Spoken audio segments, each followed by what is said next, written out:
ይፍታህ ንጉሴ እንደገና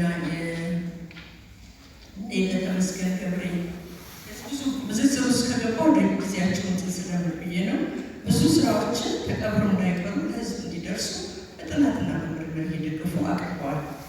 ከዛም በስነ ጽሁፍ ስራዎች ላይ በተለያዩ ምክንያቶች የሚጋረጡ እንቅፋቶችን እየተጋፈጡ ለህዝብ እንዲደርስና ለአገልግሎት እንዲውሉ አድርገዋል።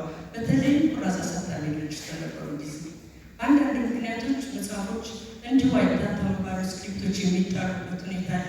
እኔም በራሴ ለዚህ አይነት ምስክር ነኝ። በራሴም ደርሶ እሳቸው እንድንወስደው ሊታተም ያደረጉበት ሁኔታ አለና ይህ ሁሉ እያደረጉ አስተዋጽኦ ያደረጉ ናቸው በስነ ጽሁፍ።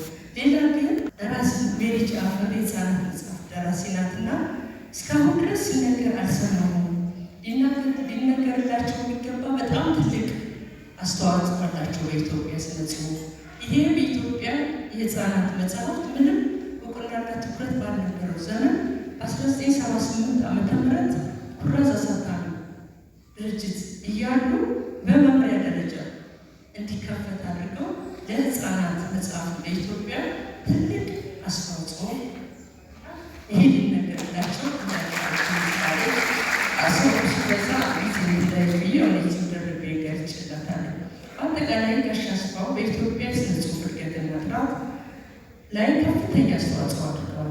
ከሰሯቸው የአርትዖት ተግባራት በተጨማሪ የራሳቸውን የድርሰት ስራዎች፣ የጥናትና ምርምር ጽሁፎች እንዲሁም ገንቢ ሂሶችንና ትንታኔዎችን በማበርከት ዘመን ተሻጋሪ ስራ የሰሩ ድንቅ ሰው ናቸው።